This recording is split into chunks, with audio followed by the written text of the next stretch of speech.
Trade news, big news all over the country. Yup. The Cubs might get Dylan Cease.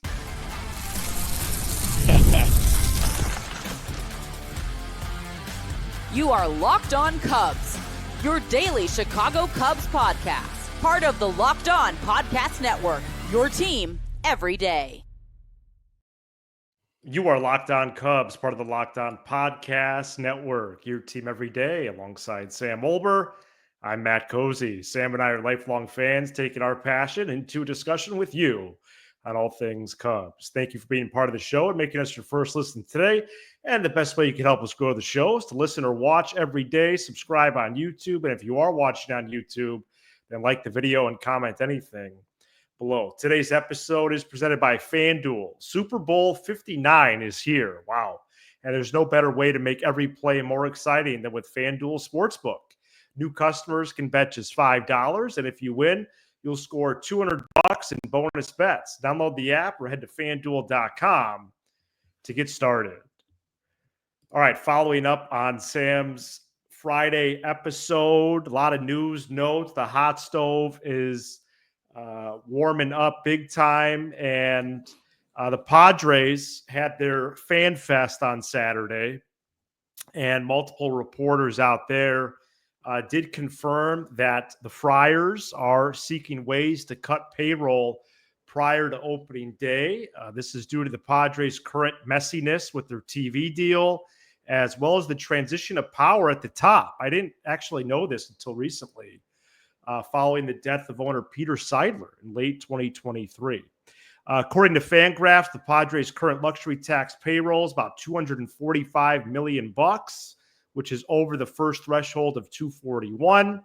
The number they want to get to is unclear. However, Dylan Cease and his 13.75 AAV seem like a pretty clear way to move under that number, and maybe that's why him being a trade target heating up the last few days is not a coincidence. Sam, the Cubs have company here. The Twins and Mets have both been publicly linked to Cease as well. But as we break down him as a pitcher and then later possible cost, I can't help but think this makes the Cubs just a crystal clear favorite to win their division, and dare I say, and then some. So when I did the episode for Friday, I had talked to some sources around the league that I trust that said it's a real long shot. And then those same sources came back on Saturday and said it's a little bit less of a long shot. And you first reported in December that the Cubs talked to the Padres about Dylan Cease. Yeah, and I'm really interested. So this is such a weird time in the show because it's February now. My least favorite month of the year. And oh wow. But the Cubs are like tied to like major names. Yeah. Major. Like it's I mean everyone's talking about this acquisition, this Luka Doncic thing. The Cubs on Sunday acquired Nicky Lopez, folks. So things are, but I have a hard time. First of all, you're right. If they were to get Dylan Cease, the correct term would be division favorites and then some. That's the right way to put it. No, I appreciate that. But I just have a hard time seeing Jed Hoyer give up a guy like Casey, because to me that's where it's going to start. Yeah, and a guy like Cam Smith for two guys that might not be on the team in 2026. Now, as I pointed out on the program for Friday, I do think it's easier. I don't like when you laugh when I'm not trying to be funny, because then it makes me laugh. Gotcha. But what's the point you were trying to make there? It's easier to extend pitchers, so maybe they feel like they. Oh yeah, I did hear that. Yes. Yeah. So maybe it's a little bit easier. So I'm curious. I've already made my stuff. I'm curious to hear what you think about Cease. I want to know, and I also want to know Bregman too. I want to know likelihood. Like, what do you think? Could this happen? I do think it could happen. I think there's some momentum just because there's such a clear path on the Padres end. If they have this specific goal of clearing 15, 20, 25 million, whatever it is, well, then Cease's 13.75 is a big step to do that. I do think after his ARB case, Michael King is a little bit less likely, even though he's a rental as well. But the Padres are trying to strike a balance where, okay, maybe they do addition by subtraction, and I really think that subtraction is going to be Cease. And the Cubs have not only the Corbin Burns deal from last year from the Brewers to the Orioles as a possible format of this trade, but they have their own trade from a month and a half ago as a possible format. I just don't see why it wouldn't take three players. And I understand the Padres asked for Matt Shaw. Sam, so did the Astros. Yep. Okay. Did they trade Shaw to the Astros? No. So I think it would be a combo of it would be a combo platter here of three players. One is a major league starting position player or pitcher. One's a top prospect, and then a third piece who is in limbo or blocked with the Cubs, but offers major league value of some sort on day one with their team. And that was the Astros trade. Yep. Okay. So here's what it would be this time. Mm-hmm.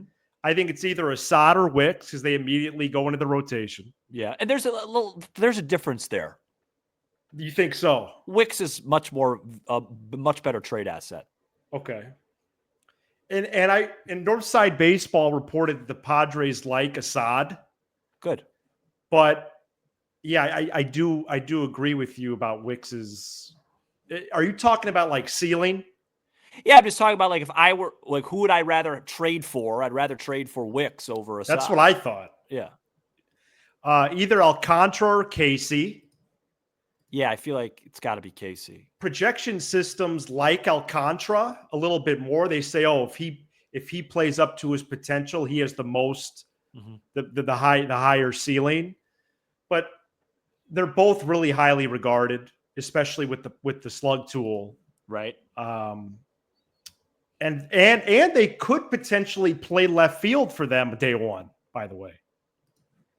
And a third player. So I again, someone of the ilk is Wisniewski. I don't know who it would be. I sketched out a couple names, but I don't even know if that's worth doing. Yeah. So you're asking, well, is that too much for a rental, right? That's what we're trying to address. I do wonder if Jed Hoyer, if at some point, does a trade like this become almost like an ethical question? Because he does only have a year left. Mm-hmm. You know, you could make a case, oh, well, you're not doing by the franchise correctly by making a trade like this. But I have to say, on paper, this trade wouldn't decimate your system. Yeah, I think. And I get the trepidation of trading for a rental, but they just did that with Tucker. Well, that's the thing. Does trading Owen Casey or Kevin Alcantara decimate your system? No. It's not. It's the question isn't, is it too much to give up for a rental? Okay. The question isn't, is there trepidation to trade for a rental? It's to do it twice. So it's right. You're going to make two major deals where you give up because it's just for 1 year. Two top 5 prospects essentially for two separate guys that may only be around for 1 year. That's the debate. And they probably would be around for just a year. And then, you know, you're also in a situation where, let's say right now, the percentage chance you have to win the World Series is 1%. Cease probably raises that to maybe 1.8%. Mm-hmm. So, and again, I'm not against doing it. I'm just laying out the other side. But the other side of it would be your divisional chances right now. Let's say they're about 50%, or even less than that. I think they're about plus 110 on FanDuel. So maybe about 40-45%. Those probably go up to 60+%. So it just if you really want to get into the nuance of it, is how much do you value winning the division? If you trade Owen Casey and you traded already Cam Smith for Tucker and Cease, and you win 91 baseball games, you win the division, but you lose that 3-game series at Wrigley Field to start the postseason, 2 out of 3 to, say, the Phillies.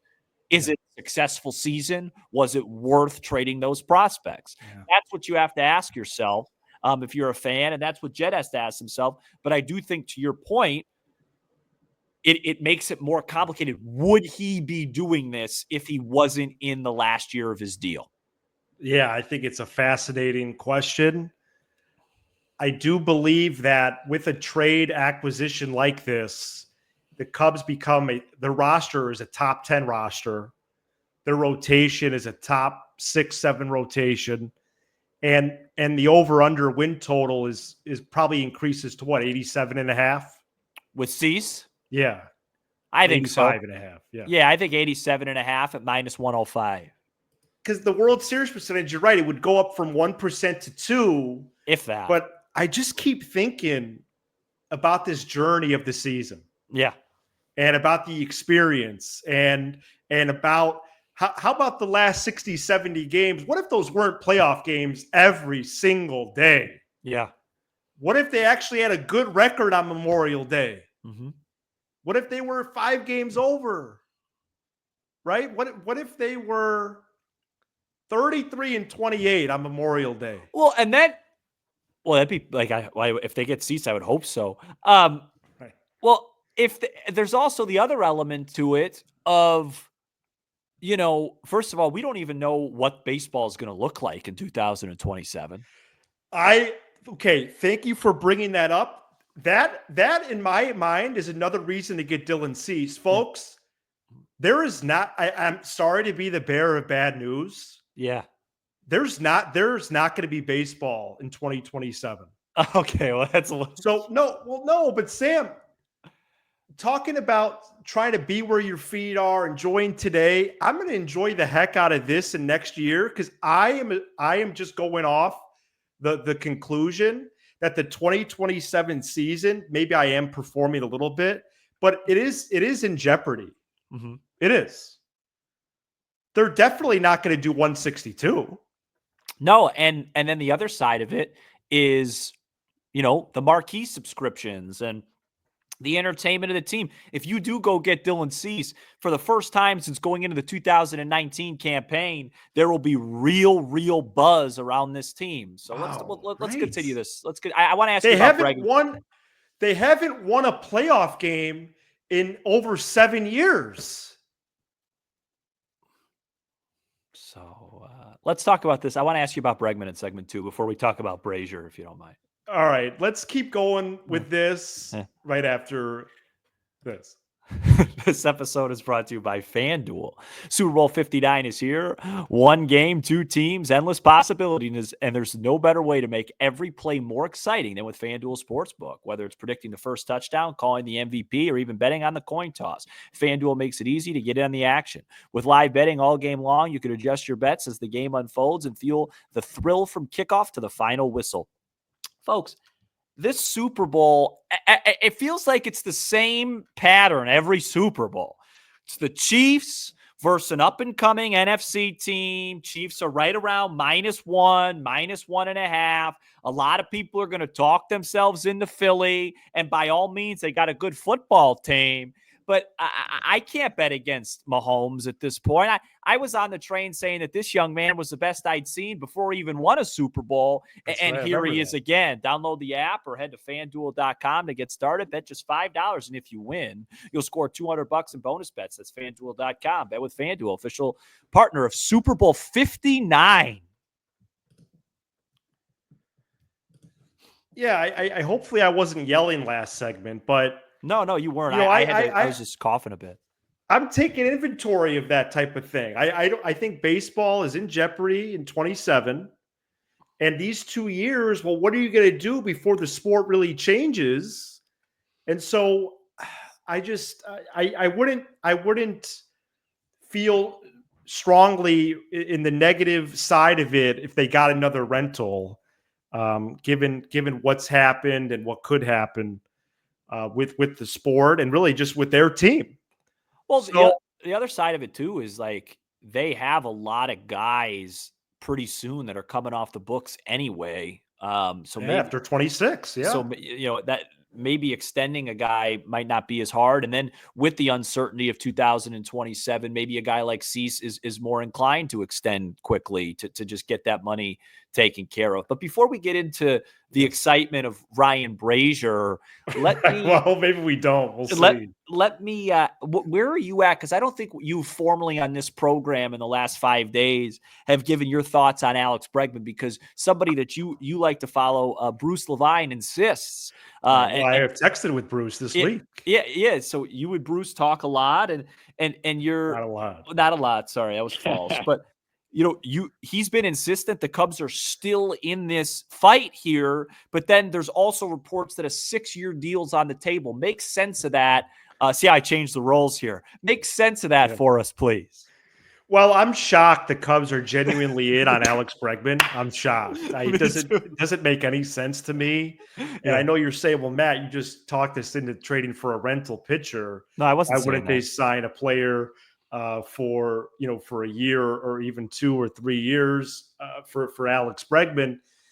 And so on the one hand, some of this is about Matt Shaw for me. I know there's some questions about Nico Horner's health, but I really don't think I would be surprised if that was more than like 15, 20 games to start the year. So he's going to be back in late April at the latest, mid-April. Mhm. And so you don't get Bregman because of that. So why do you get him? He would look really good in that 2-hole. Hap, Bregman, Tucker, Suzuki, 1 through 4. Wow. You start thinking about some things offensively for a club that's been it's at times putrid offensively. The last 2 years plus. Well, I'm just shocked because I don't. it's the It's just, financials for me. it's just for short term. Yeah, the But financials. do they have the cash? Do they want to commit the cash for a 31-year-old third baseman? Well, what are they at right now? 07. 207. And so we've just been told now, if they don't add any more relievers and they don't add another starter, then they could happily add 23 million to Bregman, 24 million to Bregman. But we've been told about, okay, 240 maybe, but 230 before the season. So the math just doesn't math if he's getting 23, 24 million. That's where I'm at with it. And it's not, it would, don't get me wrong, I think it would help the Cubs.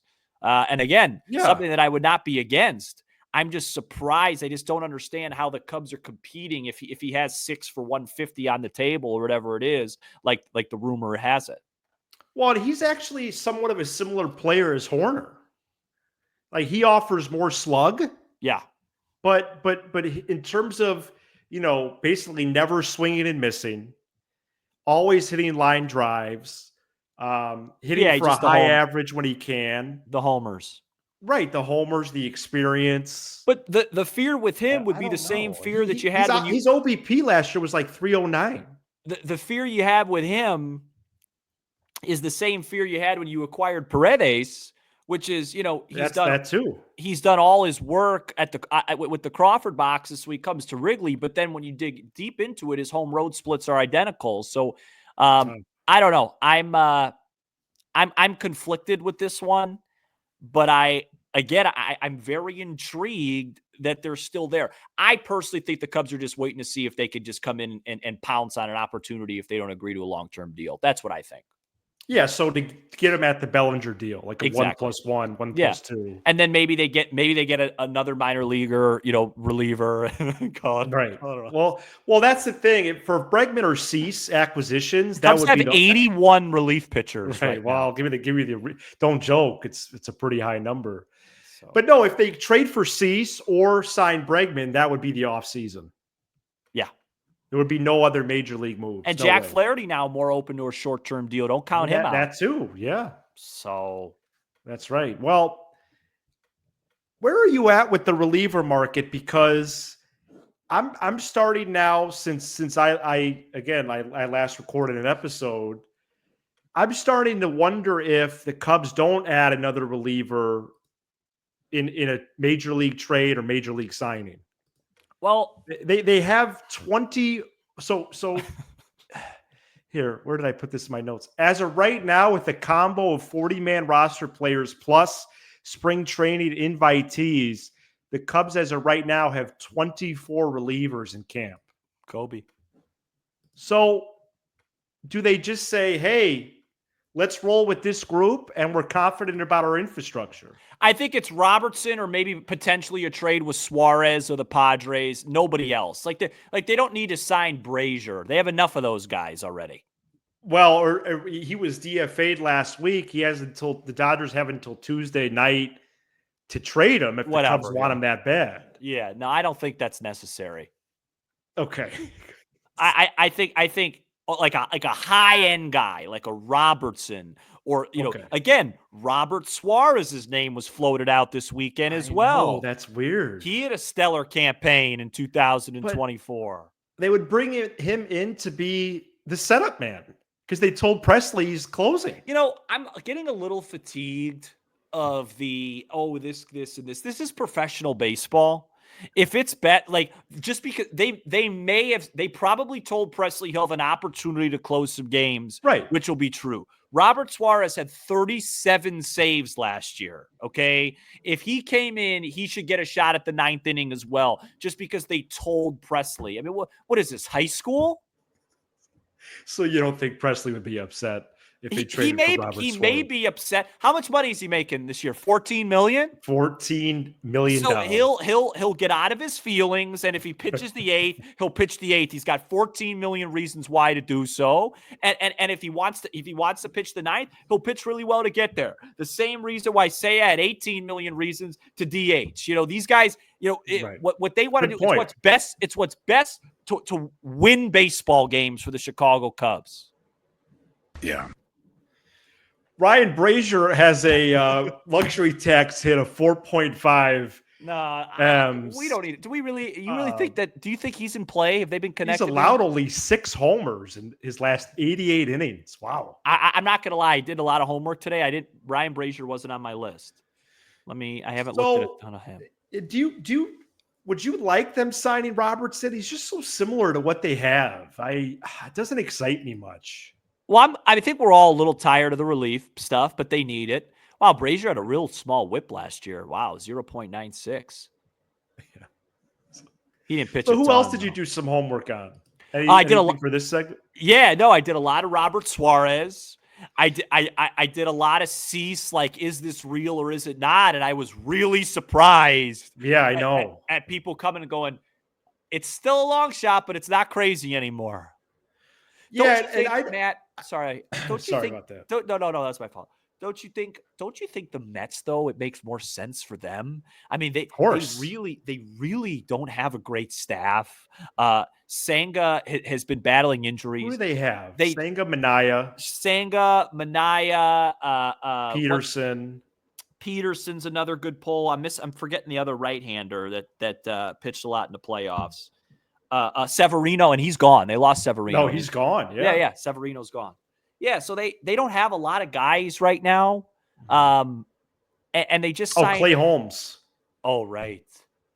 And they just signed Juan Soto. Like, you can't if they lose Pete Alonso, you can't just sign Juan Soto and then just get worse.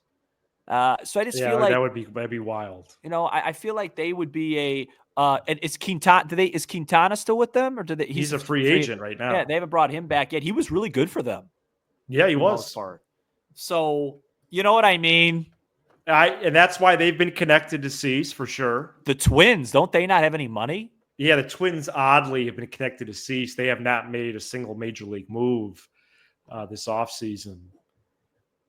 And originally they were talking about a deal that would maybe send Christian Vasquez their San Diego's way as well. But and then Preller came out this weekend too and said he's looking to make another splash for a big bat. So he's really wheeling and dealing. He wants to shed salary but add add Right. stuff. They're still the second favorites in the NL West. I thought maybe Arizona would be right there with them, but who knows? It's Well, a and wild time. that's typically their style. They like to add big while subtracting. Yep, they did it with Juan Soto.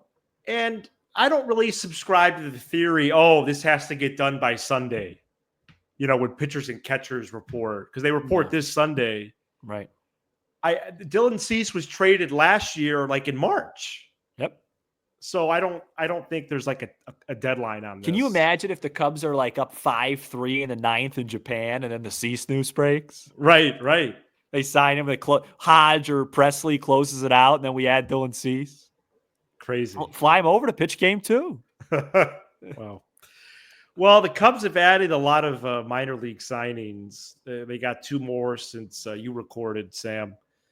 And we're going to get to those right after this. All right, last segment here on a Monday episode. Nicky Lopez, Sam, could Chicago native. Yeah, Naperville Central grad. Could provide infield depth for the Cubs in 2025 as they signed Lopez to a minor league deal on Sunday. Hit .241 in 124 games for the White Sox last year. Played second and short for them, but played third base throughout his career as well. Royals and Braves before that. And also Brad Keller signed a minor league contract on Friday. Keller pitched out of the pen last year for the White Sox and Red Sox, but was a starter for the Royals for 6 years before that. And also on Friday, Brandon Hughes, the Athletic, reported that he's returning to the North Side after pitching for the Cubs in 22 and 23. I think it's these two groups. When we talk about looking at results being tied to spring training competition and opening day roster spot competition, I think that results for all the parade of relievers, plus Lopez, Workman, Brujan, Birdie, I think that will matter in the spring games. Yeah, it's going to be an interesting spring. I would like spring to matter a little bit for competition. I've mentioned that from the relief perspective. I think it's important because I think, you hear the term a lot in soccer, form. Hey, they're in good form. I believe that's the case for relievers. Like, I really do think they go up and down. So you get a guy that has a good spring. I think there's a good chance he's going to continue that form when the games matter. As far as these, the position player guys, Lopez, and they have a lot of similar guys. Lopez hit 300 in 2021. Just it's 2025 now. But Brujan, Lopez, Birdie, Workman, it's going to be an interesting, they've really kind of overhauled the margins and their depth pieces there. Mastroboni gone, Madrigal gone, Wisdom gone, and Talkman. so Talkman. I mean, it's a totally new group of guys, and I didn't necessarily think they got nothing. I thought Talkman, really gave the Cubs a nice lift the last 2 years, but it is interesting. There's been a lot of minor league additions. Now, granted, we follow the Cubs only, really not as much as the other teams, but it feels like more than usual this year. Like, there's just been a lot. I mean, it's every other day. Keller, who was the guy the other day? Trevor Richards last week. Ben Heller, Brooks Kriske, Phil Bickford. Yeah, there's going to be a lot of names in spring, in a short spring training. Yeah, so let me give you those dates again. Camp begins this Sunday, February 9th. First full team workout Friday the 14th. First game Thursday the 20th. And opening day on March 18th, 43 days away. Not much. Do you think they do like a team bonding for the Super Bowl, their first day of camp? Maybe go watch a game somewhere? I think so. That night, sure. Yeah.